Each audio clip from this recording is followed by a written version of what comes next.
Welcome back to another episode of The Space, a mindfulness podcast that's not like the others. I'm your host, Casey Donovan, and in this episode, we're going to talk about sex snobbery. Did you know there was such a thing? It's showing up everywhere in the most subtle ways. This is according to sexpert and fertility advocate Pamela Madsen. Everyone from sex educators to our friends talk about other people's sexual expressions. There's a tone of judgment and superiority about it, she says. Couples laugh at the strangeness of Tinder.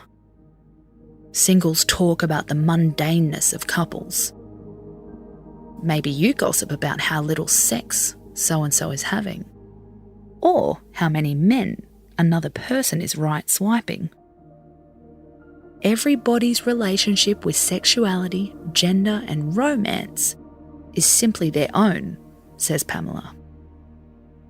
So how can we stop the sex snobbery? The good news is we can set the tone. If you don't want people to judge, then let's stop judging other people. Simple? Here's how to start. Step 1.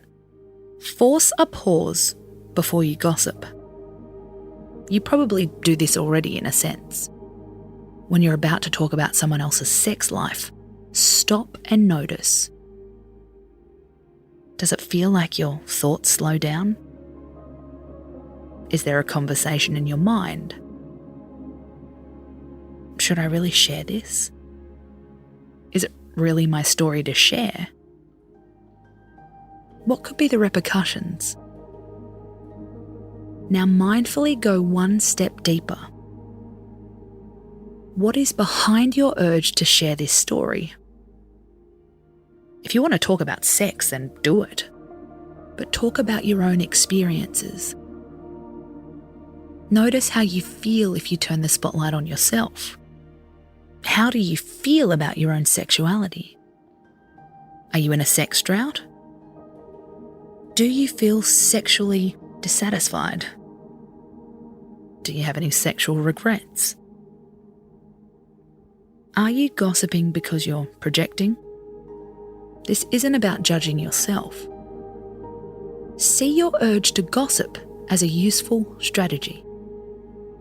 What can it pinpoint about your own experiences? Research has found we gossip when we're feeling lonely. It can create social bonds. However, it can also be a way of learning by offering teachable moments. Let's turn that to sex.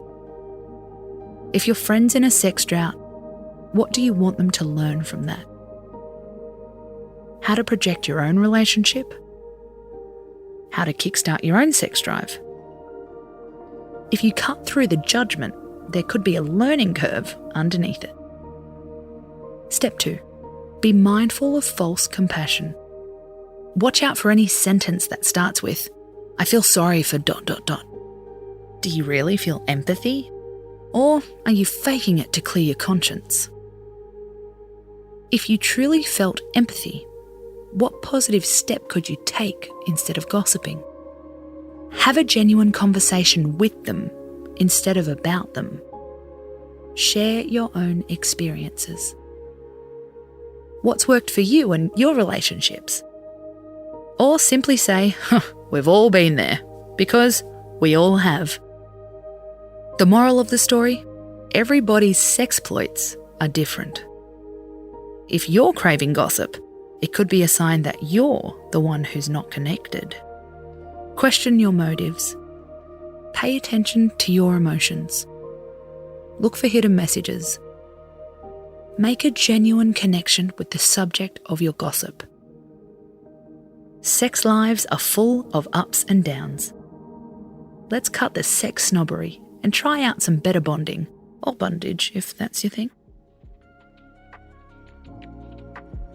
You've been listening to The Space with me, your host, Casey Donovan. Follow us on Instagram at @thespace_podcast for more tips and tricks. We're back tomorrow with another mood-boosting episode. Troubles with your work, wife? We'll talk it out. Space out.